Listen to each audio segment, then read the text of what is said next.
গল্প শুরু হয় অনেক পুরনো একটা কোরিয়ান যুদ্ধ জাহাজ দেখিয়ে, যেটা পুনরায় মেরামত করে আবার ব্যবহার করা হচ্ছে। এই জাহাজে আজকে মোট ৬০ জন মানুষ একটা আনন্দ ভ্রমণে বের হয়েছে। এই যে দম্পতিকে দেখছেন, তারাও একটু ভালো সময় কাটানোর জন্য ভ্রমণে বের হয়েছে। এখানে মেয়েটার নাম ইভ আর তার স্বামীর নাম তাকাসি। তো তাকাসি তার ওয়াইফকে বলে, না জানি এই জাহাজ কত ভয়ঙ্কর যুদ্ধে অংশ নিয়েছে আর এটাতে কত লোক শহীদ হয়েছে। ঠিক তখনই ইভের চোখ যায় কোরিয়ার প্রেসিডেন্টের উপর। সেও তার ছেলে অ্যাডামের সাথে এই জাহাজে করে ঘুরতে যাচ্ছে। খানিক বাদেই প্রেসিডেন্টের কাছে একটা গ্যাং লিডার আসে। সে বলে, মিস্টার প্রেসিডেন্ট, আপনার যদি কোনো কিছু দরকার পড়ে তাহলে শুধু হুকুম করবেন, আমিও আমার গ্যাং নিয়ে ঘুরতে যাচ্ছি। তো প্রেসিডেন্ট তাকে খুব একটা পাত্তা না দিয়ে বলে, ঠিক আছে, সময় হলে দেখা যাবে তুমি আমার কতটা সাহায্য করতে পারো। তো যাই হোক, এদিকে এই জাহাজের সবচেয়ে সুন্দর কেবিনটা প্রেসিডেন্টকে দেওয়া হয়েছে, কিন্তু কয়েকজন এই বিষয়টা মানতে পারে না আর বলে, আমরাও তো সমান টাকা দিয়েছি, তাহলে আমরা কেন ভালো কেবিন পাবো না। আর এই বিষয়টা নিয়ে তাদের মধ্যে বেশ তর্কাতর্কি হয়। ঠিক তখনই সেখানে সেই গুন্ডাটা চলে আসে আর বলে, এত বেশি প্রশ্ন করা ভালো না। তখন সেখানে ইভের স্বামী তাকাসিও চলে আসে আর বলে, এরা তো ঠিকই বলছে, সবার সমান অধিকার হওয়া দরকার। এটা শুনে ওই গুন্ডার দল তাকে ধমক দেয় আর বলে, যদি ভালো চাও তাহলে নিজের স্ত্রীকে নিয়ে এখান থেকে বিদায় হও। এসব দেখে ইভ তার হাজবেন্ডকে নিয়ে সেখান থেকে চলে আসে। যদিও ওই প্রেসিডেন্ট এসব কিছু জানালা দিয়ে দেখতে পায়, কিন্তু সে কাউকেই কিছু বলে না। এই জাহাজে একটা অদ্ভুত বুড়ো লোকও আছে। সে প্রায় সময় এখানে সেখানে ছড়িয়ে থাকা মাটি সংগ্রহ করার কাজে ব্যস্ত থাকে আর তাকে দেখে ইভ বলে, আপনি এমন অদ্ভুত কাজ কেন করছেন? তবে লোকটা তার কথায় কোনো জবাব না দিয়ে শুধু একটা মুচকি হাসি দেয়। এরপর ওই লোকটা তার কেবিনে গিয়ে সেই মাটির ভিতরে কিছু তরমুজের বীজ রেখে দেয়। তাছাড়া সে সেখানে একটা লাইটের নিচে দুটো ডিম রেখে গরম করছিল। এসব দেখে ইভ বুঝতেই পারে না এই পাগল লোকটা আসলে কি করছে। যাই হোক, খাওয়ার সময় হয়ে গেলে প্রেসিডেন্টকে অনেক ভালো ভালো খাবার দেওয়া হয় আর সাধারণ লোকদের খুবই নিম্নমানের খাবার দেওয়া হয়। আর কিছুক্ষণ পরে সেই জন নামের গুন্ডাটা প্রেসিডেন্টের কাছে এসে বসে পড়ে আর তার নামে ভালো ভালো কথা বলতে থাকে। এটা দেখে তাকাসি আর চুপ করে থাকতে পারে না এবং প্রেসিডেন্টের কাছে গিয়ে বলে, আমরা সবাই সমান টাকা দিয়েছি, তাহলে আমাদেরকে কেন এত কম খাবার দেওয়া হচ্ছে? তখন জন তার উপর রেগে যায় আর তার কলার ধরে ধমক দিতে শুরু করে। তো এইসব ঝামেলা দেখে সবাই সেদিকেই তাকিয়েছিল। এটা বুঝতে পেরে প্রেসিডেন্ট দাঁড়িয়ে বলে, আমি দুঃখিত, আগামীকাল থেকে সবাই সমান সমান খাবার পাবে। আসলে এটা সে মন থেকে বলেনি, কেবলমাত্র পরিস্থিতি শান্ত করার জন্যই বলেছে, কারণ ভেতরে ভেতরে সে পশুর চেয়েও খারাপ একটা মানুষ। তো ওই দিন সন্ধ্যায় প্রেসিডেন্ট জনকে পাঠায় তাকাসিকে হুমকি দেওয়ার জন্য, যাতে সে আর এমন মুখে মুখে তর্ক না করে। ঠিক তখনই জন তাকাসির কাছে চলে যায় আর তাকে বলে, তুমি যদি পরের বার প্রেসিডেন্টের সাথে কোনো ঝামেলা করার চেষ্টা করো তাহলে তোমাকে সমুদ্রে ফেলে দেওয়া হবে। এটা বলে সে তাকাসির ওয়াইফের দিকে খারাপ নজর দিয়ে সেখান থেকে চলে আসে। তো ওই দিন রাতে সবাই নিজেদের মতো সময় কাটাতে থাকে, কেউ বা জুয়া খেলছে, আবার কেউ নেশা করছে। এদিকে তাকাসি আর ইভ তখন জাহাজের কোনো এক কোনায় বসে সমুদ্রের মনোরম দৃশ্য উপভোগ করছিল আর প্রেসিডেন্ট তাদের ঠিক পেছনে দাঁড়িয়ে ইভের দিকে লালসা ভরা চোখে তাকিয়ে আছে। এটা দেখে জন সেখানে এসে তাকে বলে, কি ব্যাপার স্যার, মেয়েটাকে মনে ধরেছে নাকি? যদি আপনি চান তাহলে আমি মেয়েটাকে আপনার পায়ের কাছে এনে হাজির করে দিতে পারি। এটা শুনে প্রেসিডেন্ট বলে, সেই প্রথম থেকে তুমি শুধু বলেই যাচ্ছ কিন্তু কিছুই করছো না, দেখা যাক তুমি আমার জন্য কি করতে পারো। তো প্রেসিডেন্টের কাছ থেকে গ্রিন সিগন্যাল পেয়ে ওই দিন রাতেই জন ওর সাথীদের নিয়ে তাকাসি আর ইভের কেবিনে হামলা চালায় আর তাকাসিকে টেনে বাইরে নিয়ে আসে আর ভেতরে কয়েকজন ইভকে দেখে লোভ সামলাতে না পেরে খুব বাজেভাবে রেপ করতে থাকে। অসহায় তাকাসি এসবে বাধা দিলে তাকেও মেরে আধমরা করে দেয়। জন এসব দেখে ভাবে, পথের কাঁটা রেখে কি লাভ, তাই সে চাকু দিয়ে তাকাসিকে খুন করে ফেলে আর তার ডেড বডিটা সমুদ্রের পানিতে ফেলে দেয়। তো এরপর ওই গুন্ডারা ইভের উপর নিজেদের পিপাসা মেটানোর পর তাকে বেহুশ করে প্রেসিডেন্টের কেবিনে দিয়ে আসে আর জন দরজার বাইরে দাঁড়িয়ে পাহারা দিতে থাকে। ঠিক তখনই প্রেসিডেন্টের ছেলে অ্যাডাম সেখানে চলে আসে। জন তাকে ভিতরে ঢুকতে বাধা দেয়, তবে খানিক বাদে প্রেসিডেন্ট তার কাজ শেষ করে বাইরে বেরিয়ে আসে। অ্যাডাম এবার ভিতরে ঢুকে আর ইভকে এমন বিব্রস্ত অবস্থায় দেখে তার খুব খারাপ লাগে আর নিজের বাবার প্রতি তার ভীষণ ঘৃণা হতে থাকে।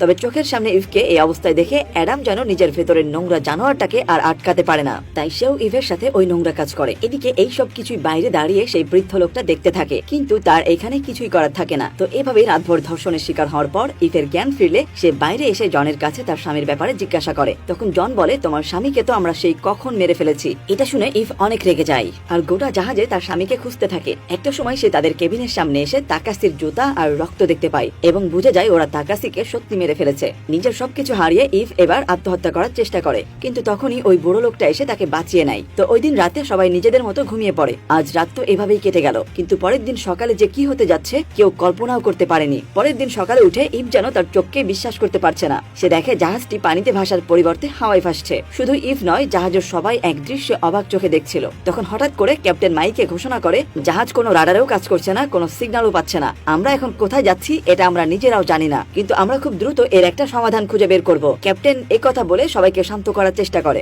এই দৃশ্য দেখে সবাই খুব অবাক হলেও ইভ খেয়াল করে বুড়ো লোকটি এই দৃশ্য দেখে মোটেও অবাক হয়নি। তখন ইভের ওই বুড়ো লোকটির উপর সন্দেহ হয়, তাই সে তাকে ফলো করে তার কেবিনের দিকে আসে। ইভ সেখানে এসে দেখে বুড়ো লোকটি লাইটের নিচে যে দুইটা ডিম রেখেছিল তা থেকে দুইটা বাচ্চা ফুটেছে। তরমুজের বীজ থেকে ছোট ছোট চারা বের হয়েছে। তখন ইভ বুঝতে বুঝতে পারে না আসলে এই বুড়ো লোকটি কি করতে চাচ্ছে। তখন বুড়ো লোকটি ইভকে দেখতে পেয়ে তাকে ছোট একটি চারা গাছ দেয়। এটা দিয়ে হয়তো বৃদ্ধ লোকটা ইভের গর্ভে থাকা বাচ্চার দিকে ইশারা করছিল, যার খবর ইভ নিজেও জানতো না। তাই ইভ এসবের কিছুই বুঝতে পারে না। এদিকে ক্যাপ্টেন রেডিও ফ্রিকোয়েন্সির সিগন্যাল খোঁজার চেষ্টা করছে, কিন্তু কিছুতেই পাচ্ছে না। এমন সময় ক্যাপ্টেনের কেবিনে প্রেসিডেন্ট সেই গুন্ডার দলবল নিয়ে হাজির হয়। তারা ক্যাপ্টেনকে জিজ্ঞেস করে এই জাহাজ কিভাবে হাওয়ায় ভাসছে আর আমরা এখন কোথায় যাচ্ছি। প্রেসিডেন্টের কথা শুনে ক্যাপ্টেন বলে, আমি জানি না কি হচ্ছে, রাডারও কাজ করছে না যে তা থেকে বলতে পারবো আমরা এখন কোথায় আছি বা কোথায় যাচ্ছি। তাছাড়া আমাদের কাছে খুব বেশি খাবারও নেই, যে খাবার আছে তা দিয়ে হয়তো 3-4 দিন চলতে পারবো। এই কথা শুনে যাত্রীরা সবাই খুব ভয় পেয়ে যায়, আর যে কেবিনের ভিতরে খাবার রাখা ছিল সেখানে গিয়ে কেবিনের দরজা ভেঙে ফেলার চেষ্টা করে। কিন্তু হঠাৎ সেখানে প্রেসিডেন্টের সেই গুন্ডাটা চলে আসে। প্রেসিডেন্ট তাদেরকে বলে, প্লিজ তোমরা শান্ত হও, কিন্তু কেউ প্রেসিডেন্টের কোনো কথাই শুনছিল না। তখন গুন্ডাটা সেখানে থাকা যাত্রীদেরকে বন্দুক দেখায়। বন্দুকের ভয়ে যাত্রীরা শান্ত হয়ে যায়। তখন প্রেসিডেন্ট বলে, কেউ বিশৃঙ্খলা করো না,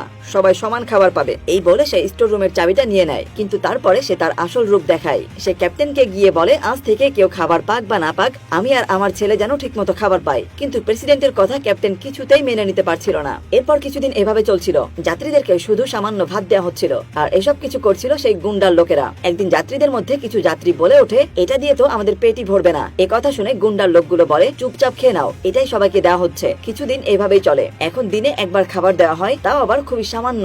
আর খাবারের জন্য যদি যাত্রীরা প্রতিবাদ করে তাহলে গুন্ডার লোকগুলো তাদের খুব মারধর করে। এরপর একদিন যাত্রীরা গুন্ডার লোকদের ফলো করতে করতে প্রেসিডেন্টের কেবিনে পৌঁছে যায়। সেখানে যে তারা দেখে টেবিল ভর্তি ভালো ভালো খাবার, আর তারা পেট ভরেই খাচ্ছে। এটা দেখে যাত্রীরা খুবই রেগে যায়, আর তারা ওখানে প্রতিবাদ করে। কিন্তু গুন্ডাটা আবার তার বন্দুক দেখিয়ে যাত্রীদেরকে হুমকি দিয়ে বলে, মুখ বন্ধ রাখো, না হলে কিন্তু গুলি করে দিব।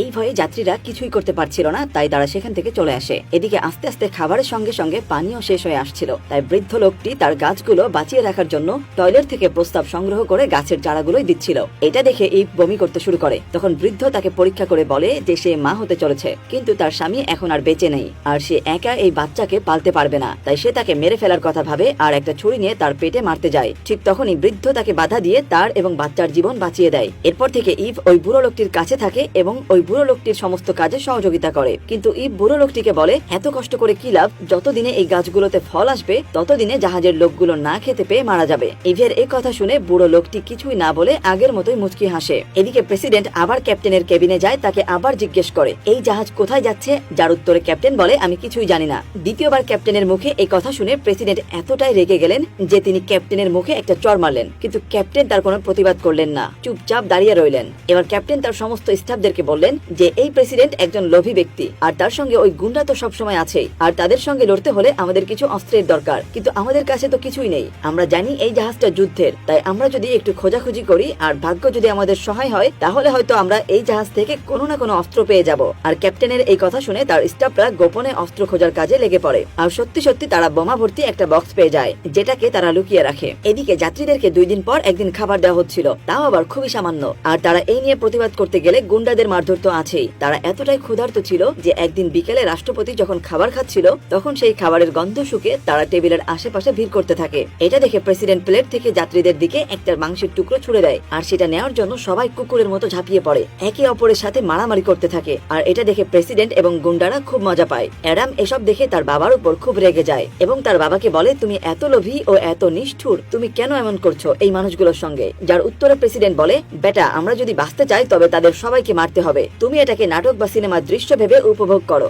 ইভ এতক্ষণ দাঁড়িয়ে দেখছিল, কিন্তু সে আর সহ্য করতে পারে না। তখন সে প্রেসিডেন্টের কাছে যেয়ে বলে, খাবার তো সব লুট করে নিয়েছো, এবার এই অসহায় মানুষদের প্রতি একটু সহানুভূতি তো দেখাতে পারো। তখন সেখানে থাকা সেই গুন্ডাটা আবার ইভের সঙ্গে খুব খারাপ ব্যবহার করতে থাকে এবং তাকে ধরতে যায়, কিন্তু সেখানে প্রেসিডেন্টের ছেলে অ্যাডাম গুন্ডাকে বাধা দেয় আর গুন্ডাকে মারধর করে ইভকে সেখান থেকে নিয়ে যায়। কারণ সেই রাতের পর থেকে প্রেসিডেন্টের ছেলে অ্যাডাম খুব অপরাধ প্রবণতায় ভুগছিল, তাই সে ইভের কাছে সেদিন রাতের জন্য খুব লজ্জিত হয়ে ক্ষমা চায়। কিন্তু ইভ তাকে বলে, তুমি সেই রাতে আমার সঙ্গে যেটা করেছো সেটার জন্য তোমাকে ক্ষমা করা যায় না। এই কথা বলে ইভ সেই বুড়ো লোকটির কেবিনে চলে আসে, আর সেখানে সেই বুড়ো লোকটি এখনো গাছপালা লাগিয়ে যাচ্ছিল। এদিকে গুন্ডাটা প্রেসিডেন্টকে খুশি করার জন্য একটা বন্দুক দিয়ে বলে, স্যার আপনি এটা রাখুন, আপনার আত্মরক্ষার জন্য এটা কাজে লাগবে। এতে প্রেসিডেন্ট গুন্ডাটার উপরে খুব খুশি হয়ে যায়। কিছু যাত্রী গোপনে খাবার চুরি করার চেষ্টা করছিল, কিন্তু গুন্ডার লোকেরা তাদের অনেক মারধর করে। প্রেসিডেন্ট সেখানে গিয়ে জনকে একটা থাপ্পড় মারে আর তার বাকি লোকদের উপর বন্দুক উঠিয়ে বলে, তোমরা থাকতে এই লোকগুলো এখানে কিভাবে এসে খাবার চুরি করছে। এতে গুন্ডাটার খুব রাগ হয় প্রেসিডেন্টের উপর। সে মনে মনে ভাবতে থাকে যেই বন্দুক সে তাকে দিয়েছে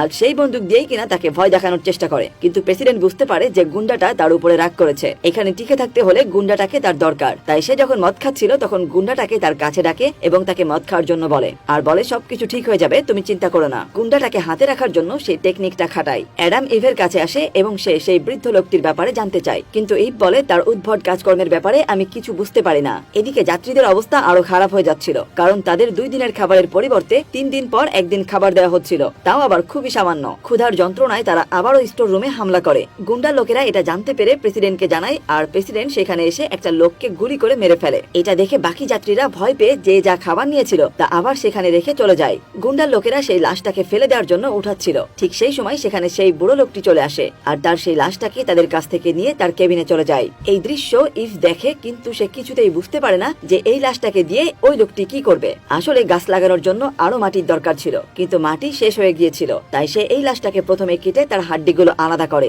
তারপর সেই হাড্ডিগুলো একটা মেশিনে চূর্ণ করে, তারপর সেগুলো গাছের গোড়ায় দেয়। ইভ এই সব কিছু দাঁড়িয়ে দেখছিল। এইসব দেখে সে অবাক হয়ে যায়, সে কিছুই বুঝতে পারে না, শুধু ভাবতে থাকে এই বুড়ো লোকটা আসলে কি করতে চাচ্ছে। প্রেগন্যান্ট ইভের খুব ভয় লাগে, সে ভাবতে থাকে তার বাচ্চাকে আদৌ পৃথিবীর আলো দেখতে পাবে। তার নিজের এবং বাচ্চার সুরক্ষার জন্য সে অ্যাডামের সঙ্গে তার প্রেগন্যান্টের ব্যাপারে সবকিছু বলে দেয়। সে বলে এই বাচ্চা কার আমি জানি না, তোমারও হতে পারে, তবে যারই হোক এখন এই বাচ্চাই আমাদের ভবিষ্যৎ। অ্যাডাম কেবিনে ফিরে দেখে তার বাবা গুন্ডাটার সঙ্গে আলোচনা করছে। এখন যদি খাবার একদম বন্ধ করে দেওয়া হয় তাহলে খুব বড় ধরনের একটা দাঙ্গা লেগে যাবে। কি করা যায়, খাবারও তো আর বেশি নেই। প্রেসিডেন্ট এটা নিয়ে ভাবতে থাকে। তারপর তারা হঠাৎ কোনো কারণে ক্যাপ্টেনের কেবিনে এসে সেখানে বোমা ভর্তি সেই বক্সটা পেয়ে যায়। ক্যাপ্টেনের কাছ থেকে তখন সেটা নিয়ে নেয়, আর প্রেসিডেন্ট এবার একটা বড় ধরনের গেম খেলতে চাচ্ছিল। তাই প্রেসিডেন্ট একটা ঘোষণা দেয় যে আজকে সবাইকে খাবার দেওয়া হবে। স্টোর রুমের ভিতরে খাবার রাখা আছে, সবাই সেখান থেকে যার যার ইচ্ছা মতো খাবার নিয়ে যেতে পারবে। ক্ষুধার যন্ত্রণায় লোকগুলো আর কিছুই ভাবতে পারে না, তাদের মাথায় এটাও আসে না যে এটা হয়তো প্রেসিডেন্টের কোনো চাল হতে পারে। তাই তারা কিছু না ভেবেই সেই স্টোর রুমের দিকে দৌড়াতে থাকে। তারা যখন সবাই স্টোর রুমের ভিতরে ঢুকে পড়ে তখন বাইরে থেকে গুন্ডার লোকগুলো দরজা বন্ধ করে দেয়। এরপর ক্যাপ্টেনের কাছ থেকে পাওয়া বোমা দিয়ে সেই ঘরটাকে উড়িয়ে দেয়, আর বাকি যেসব যাত্রী বাইরে ছিল তাদের উপর প্রেসিডেন্ট এবং গুন্ডার লোকেরা হামলা করে মেরে ফেলে। কিছুক্ষণের মধ্যে জাহাজটা যেন একটা মৃত্যুপুরী হয়ে ওঠে। এটা দেখে ক্যাপ্টেনের এত খারাপ লাগে যে আজকে খাবারের জন্য এই নিরীহ মানুষগুলোকে এমন ভাবে হত্যা করা হলো। সে রাগে দুঃখ কষ্টে অবশিষ্ট খাবারগুলোতে আগুন লাগিয়ে দেয়। চোখের সামনে খাবারগুলো পুড়তে দেখে প্রেসিডেন্ট এবং সেই গুন্ডাটা কিছুতেই তাদের রাগ কন্ট্রোল করতে পারে না, তাই ক্যাপ্টেনকেও সেখানে গুলি করে মেরে ফেলে। এদিকে সেই বুড়ো লোক জাহাজে থাকা সব লাশগুলোকে তার গাছ লাগানোর কাজে ব্যবহার করতে শুরু করে। সেই লাশগুলোকে কেটে টুকরো টুকরো করে সেগুলোর হাড্ডি মাংস মাটির সাথে মিশিয়ে তার ভেতরে গাছ লাগায়। আর যে লাশগুলো অবশিষ্ট ছিল সেগুলোর কান মুখ এইসব ফাঁকা জায়গাগুলোর ভেতরে মাটি ভরে তার ভিতরে গাছের চারা দিয়ে দেয়। এরপর ইভকে জীবিত দেখে গুন্ডা সেখানে তাকে মারতে আসে। তখন অ্যাডাম তাকে বাধা দিলে সে অ্যাডামকেও মারতে যায়। এর মধ্যে সেখানে প্রেসিডেন্ট চলে আসে এবং গুন্ডাকে গুলি করে, কিন্তু গুলিটা গুন্ডার হাতে লাগে, তাই তার তেমন কিছুই হয় না। এরপর গুন্ডা প্রেসিডেন্টকে মেরে তার থেকে বন্দুক কেড়ে নিয়ে তাকেই গুলি করে মেরে ফেলে। অ্যাডাম আর ইভ তখন সেখান থেকে পালিয়ে যায়, আর গুন্ডাটা তাদের পিছু নিতে থাকে। এক পর্যায়ে খুঁজতে খুঁজতে সে তাদের একটা কেবিনে গিয়ে খুঁজে পায়। সেখানে অ্যাডাম এবং গুন্ডার মধ্যে অনেক হাতাহাতি ও মারামারি হয়। গুন্ডা যখন অ্যাডামকে মারতে থাকে তখন সুযোগ বুঝে ইভ গুন্ডার বন্দুকটা ছিনিয়ে নেয় এবং গুলি করে তাকে মেরে ফেলে। কিছুদিন পর দেখা যায় যে লাশের শরীরের ভেতর মাটি এবং বীজ দেওয়া হয়েছিল, সেসব জায়গা থেকে গাছের চারা গজাতে শুরু করেছে। অ্যাডাম এবং ইভ একদিন বৃদ্ধ লোকটির কাছে গিয়ে খাবার চাইতে আসে, কিন্তু এখনো মুরগির ডিম দিতে সময় লাগবে, আর গাছেও ফল আসেনি। কিন্তু কিছুক্ষণ পর ওই বৃদ্ধ লোকটি একটা তাজা মাংসের টুকরো তাদেরকে খেতে দেয়। এটা দেখেই ইভ বুঝে যায় যে ওই বৃদ্ধ লোকটি তার নিজের মাংস কেটে তাদেরকে খেতে দিয়েছে। সে কাঁদতে কাঁদতে তাকে সরি বলে, কিন্তু ওই বৃদ্ধ লোকটি তাকে দেখে মুচকি হাসে। বৃদ্ধ লোকটি সেদিন রাতে তার শরীরের যতগুলো অংশ সম্ভব কেটে একটা পাত্রে রাখে। এরপর জাহাজের ছাদে গিয়ে সেখান থেকে লাফ দেয়। পরের দিন সকালে ইভ জাহাজে রক্তের চিহ্ন দেখে বুঝে যায় যে বৃদ্ধ আর বেঁচে নেই। এর পরের দৃশ্যে আমরা দেখতে পাই অ্যাডাম ইভকে জিজ্ঞেস করে ওই বৃদ্ধ লোকটি কোথায় চলে গেছে, সে কি ভগবান ছিল নাকি ফেরেশতা ছিল যে সে একটি কথাও বলতো না, শুধু মুচকি হাসতো। এখানে ইভ কিছু বলতে পারে না। এরপরে বেশ কিছুদিন ওরা দুজন বৃদ্ধ লোকের মাংস খেয়ে কাটিয়ে দেয়, কিন্তু যখন সেই মাংস শেষ হয়ে যায় তখন অ্যাডাম তার খিদে সহ্য করতে পারে না, তাই সে ওই মুরগিটি খেতে চায়। কিন্তু ইভ তাকে বারণ করে বলে মুরগিগুলো আমরা ততক্ষণ খেতে পারবো না যতক্ষণ না ওরা ডিম পারে, না হলে ওই বৃদ্ধ লোকটি এতদিন ধরে যে কষ্ট করেছে সব বৃথা হয়ে যাবে। কিন্তু অ্যাডাম তার কোনো কথা শোনে না, সে জোর করে মুরগিটিকে মারতে উদ্যত হয়। তখনই ইভ কোনো উপায় না পেয়ে একটা কুড়াল দিয়ে তাকে আঘাত করে। শেষমেশ অ্যাডামও মারা যায়। পুরো জাহাজে ইভ এখন একাই বেঁচে আছে। এরপর সে অ্যাডামের মাংস খেয়ে আরো কিছুদিন কাটিয়ে দেয়। অ্যাডামের মাংস যখন শেষ হয়ে যায় তখন ইভ ক্ষুধায় ভেঙে পড়ে। সে ভাবে সে হয়তো আর বেশি দিন বাঁচবে না, কিন্তু এর মধ্যেই গাছগুলোতে ফল ধরেছে এবং মুরগিও ডিম দিতে শুরু করেছে। অর্থাৎ এখন তার খাবার জোগাড় হয়ে গিয়েছে, আর সে তার বাচ্চাকেও বাঁচাতে পারবে। এভাবেই দেখতে দেখতে বেশ কয়েক বছর কেটে যায়। দেখতে দেখতে এই জাহাজটি একটি জঙ্গলে পরিণত হয়, আর ইভের বাচ্চাও অনেকটা বড় হয়ে যায়। এরপর প্রায় 17 বছর কেটে যায়। এখন জাহাজটা দেখলে মনে হয় জঙ্গলে ঘেরা একটা পাহাড়। ইভের ছেলে এখন যৌবনের দিকে পা বাড়াচ্ছিল, আর ইভের অনেক বয়স হয়ে গিয়েছিল। একদিন ইভ এবং তার ছেলে খাবার খাচ্ছিল। তখন ইভ দেখতে পায় যে তার ছেলের হাতে একটি বন্দুক, যেটা একসময় ওই গুন্ডাটার হাতে ছিল। এরপর ইভ তার বন্দুক নিতে চাইলে সে তাকে তার বন্দুক দেয় না, উল্টো সে তার মাকে খারাপ নজরে দেখতে থাকে এবং তার শরীরের বিভিন্ন জায়গায় হাত দেওয়ার চেষ্টা করে, যেটা দেখে ইভ সেখান থেকে পালিয়ে যায় আর তার পিছু পিছু তার ছেলেও দৌড়াতে থাকে। একজন মা তার জন্ম দেওয়া ছেলের লালসা ভরা নজর থেকে বাঁচার জন্য পালাতে থাকে। আর এমন অমানবিক দৃশ্যের মধ্য দিয়ে আজকের গল্পটা শেষ হয়।